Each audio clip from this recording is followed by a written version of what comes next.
Hi, my name is Theodore. I'm co-founder and CTO here at SAYeTECH Company Limited.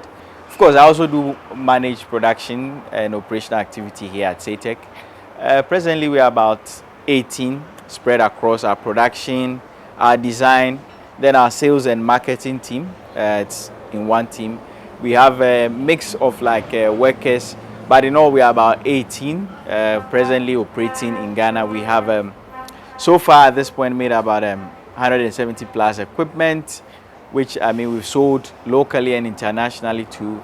Our reach so far, we've served close to about 16,000 farmers with equipment that we have made. And over this, past 6 years, we've moved from a point where this was just an idea that was conceived and sort of like propelled by the challenge that my co-founder met when he was doing his national service in a community in the northern region. Then that's like Tinsong. He saw that young kids were taken from class anytime that they had to do farming activity, and so if it was time for planting or it was time for harvesting, they needed to take their children from class, or sometimes the children would not even come to school. His background is in agric and biosystems engineering. My background was in mechanical engineering. So that for these people, if we make equipment for their parents, definitely it will prevent them from losing school going days, whilst their parents will have access to equipment to do work for them. And so the whole idea of SAYeTECH started from that point in 2018. So once we finished national service, we came together and then we registered this company with the aim to design and manufacture agricultural equipment suited to the needs of our dear smallholder farmers. Okay, all right.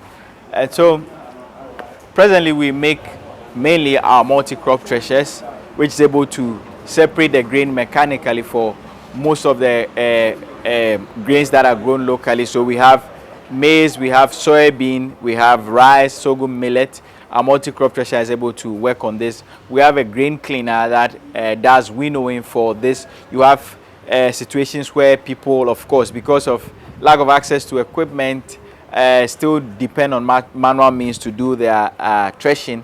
And so for these grains, they do winnowing with our multi-grain cleaner. And then interestingly, we have an equipment that we are going to be introducing very soon.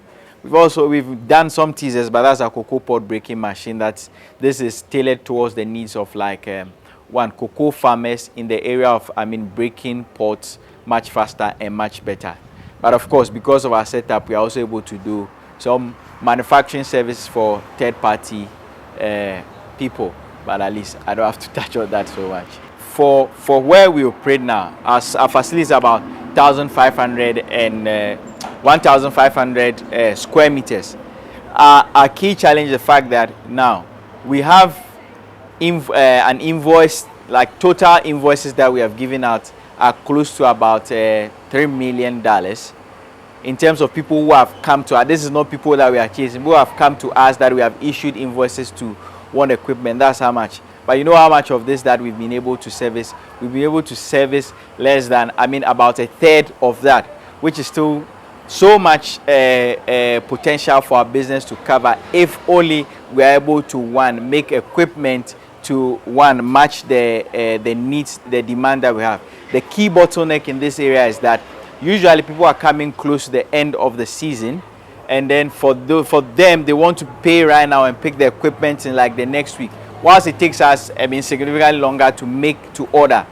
But what will really help us address this bottleneck is that if we're able to raise enough capital to address the limitations to us being able to meet this demand, first by expanding our facility, and then putting a lot of the money into stocking inventory against this season. We already know, we have seen over years that there's demand that once you're able to put this in place, we can definitely meet and then capture this gap to send us much better and faster on our path to profitability.